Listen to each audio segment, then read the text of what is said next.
All I remember was receiving a message. I knew better not to click on the link. But I did, and they cleared out all my accounts.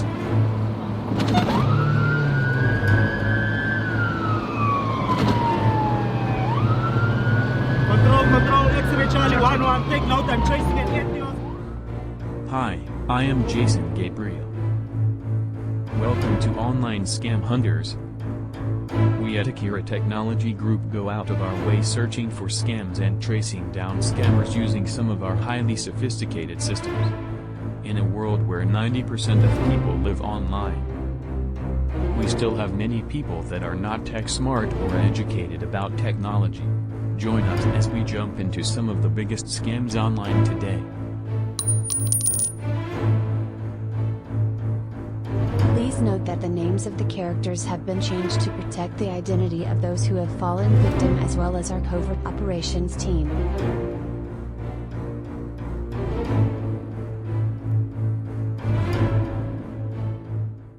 You don't need to know the route. You give me a time and a place, I give you a 5-minute window. Anything happens in that 5 minutes and I'm yours. No matter what. Anything happens a minute either side of that, and you're on your own. Do you understand? Good. And you won't be able to reach me on this phone again.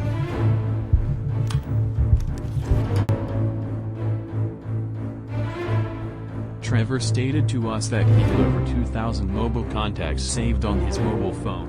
What the scammer did not know is that Trevor is friends with a member from our covert operation team.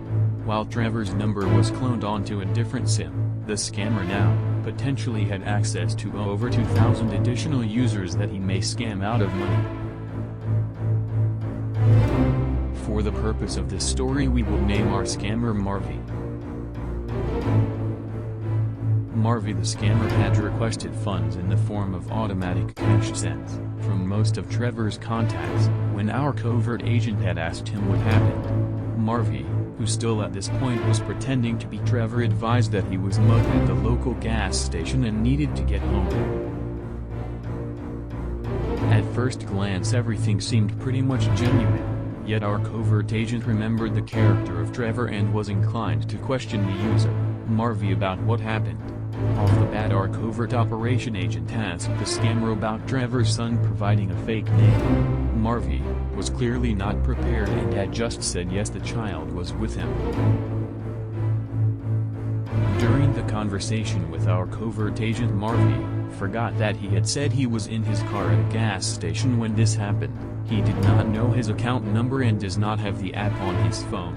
Marvy also confirmed the wrong child name and said an Uber to get to his next destination. When our covert agent suggested that he will pick him up, Marvy went silent.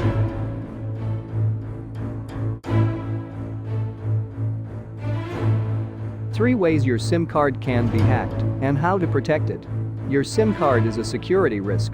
Learn how SIM cards can be hacked, and what you can do to protect your phone. Surprisingly, a SIM card can also be a source of security vulnerabilities. Number 1. SIM Jacker. In September 2019, security researchers at Adaptive Mobile Security announced they had discovered a new security vulnerability they called SIM Jacker. This complex attack carries out SIM card hacking by sending a piece of spyware-like code to a target device using an SMS message. If a user opens the message, hackers can use the code to spy on their calls and messages, and even track their location. The vulnerability works by using a piece of software called SAT Browser, which is part of the SIM Application Toolkit (STK) that many phone operators use on their SIM cards. The SIM Alliance Toolbox browser is a way of accessing the internet. Essentially, it's a basic web browser that lets service providers interact with web applications like email. However, now that most people use a browser like Chrome or Firefox on their device, the SAT browser is rarely used. The software is still installed on many devices, though, leaving them vulnerable to the SIM Jacker attack. The researchers believe this attack has been used in multiple countries, specifying that the SAT protocol is used by mobile operators in at least 30 countries whose cumulative population adds up to over 1 billion people, primarily in the Middle East, Asia, North Africa, and Eastern Europe. They also believed the exploit was developed and used by a specific private company, which was working with various governments to monitor specific demographics, such as journalists and activists. All kinds of phones are vulnerable, including both iPhones and Android devices. SimJacker even works on embedded SIM cards, eSIMs. Number 2. SIM card swapping. Another SIM card security issue you may have heard of is SIM card swapping. Hackers used a variation of this technique to take over Twitter CEO Jack Dorsey's personal Twitter account in August 2019. This event raised awareness of how these attacks can be destructive. The technique uses trickery and social engineering rather than technical vulnerabilities. To perform a SIM card hacking through a SIM card swap, a hacker will first call up your phone provider. Mobile SIM card number swaps are 10 times easier in South Africa. With just about every shop selling SIM cards, a scammer just needs to know some information about you. Or as most of them do is guess the information asked during a SIM swap.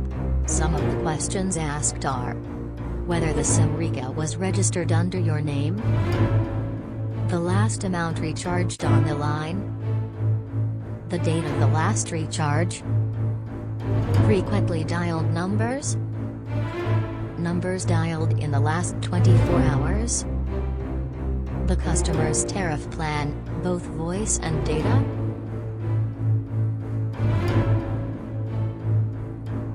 This has two effects. First, your real SIM card will get deactivated and stop working. And secondly, the hacker now has control over phone calls, messages, and two-factor authentication requests sent to your phone number. This means they could have enough information to access your accounts and could lock you out of those too. SIM card swapping is hard to protect against as it involves social engineering. Hackers must convince a customer support agent that they are you. Once they have your SIM, they have control over your phone number. And you may not even know you're a target until it's too late. Number 3. SIM cloning. Many times, people try to put SIM swapping and SIM cloning under that same umbrella. However, SIM cloning is more hands-on than the other option. In a SIM clone attack, the hacker first gains physical access to your SIM card and then creates a copy of the original. Naturally, for copying your SIM card, the hacker will first take out your SIM from the smartphone. They do this with the help of a smart card copying software, which copies the unique identifier number assigned to you on your SIM card onto their blank SIM card. The hacker will then insert the newly copied SIM card into their smartphone. Once this process is complete, consider your unique SIM card identity to be as good as gone. Now, the hacker can snoop in on all the communications that are sent to your phone, just as they can in SIM swapping. This means they also have access to your two-factor authentication codes, which will let them hack into your social media accounts, email addresses, card and bank accounts, and more. Hackers can also use your stolen SIM card identity to carry out scams where a unique phone number might be needed. How to keep your SIM card safe. If you want to protect your SIM card against attacks like these, thankfully there are some precautions that you can take. Number 1. Protect against socially engineered attacks.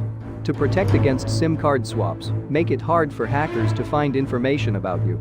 Hackers will use data they find about you online, such as names of friends and family or your address. This information will make it easier to convince a customer support agent that they are you. Try to lock down this information by setting your Facebook profile to friends only and limiting the public information you share on other sites. Also, remember to delete old accounts you no longer use to prevent them being the target of a hack. Another way to protect against SIM card swaps is to be on the lookout for phishing. Hackers may try to fish out information from you that they can later use to copy your SIM. Be alert for suspicious emails or login pages. Moreover, be careful where you enter your login details for any account you use. Finally, consider what methods of two-factor authentication you use. Some two-factor authentication services will send an SMS message to your device with an authentication code. This means that if your SIM is compromised, hackers can access your accounts, even if you have two-factor authentication on. Instead, use another authentication method like the Google Authentication app. This way, the authentication is tied to your device and not your phone number, making it more secure against SIM card swaps. Number 2. Set a SIM card lock. To protect against SIM attacks, you should also set up some protections on your SIM card. The most important security measure you can implement is to add a PIN code. This way, if anyone wants to modify your SIM card, they need the PIN code. Before you set up a SIM card lock, you should ensure you know the PIN given to you by your network provider. To set it up, on an Android device, go to Settings Lock Screen and Other Security Settings, set up SIM card lock. Then, you can enable the slider for lock SIM card. On an iPhone, go to Settings Cellular SIM PIN. On an iPad, go to Settings Mobile Data SIM PIN. Then enter your existing PIN to confirm, and the SIM lock will be activated. Number 3 Other security tips. As always, you should use strong and individually generated passwords. Don't reuse old passwords or use the same password on multiple accounts. Also, make sure your answers to password recovery questions aren't publicly available, such as your mother's maiden name.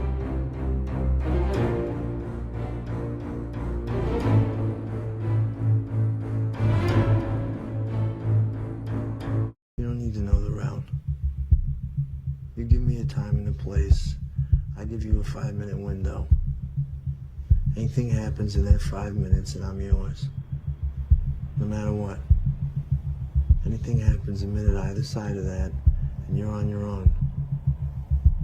Do you understand? Good. And you won't be able to reach me on this phone again.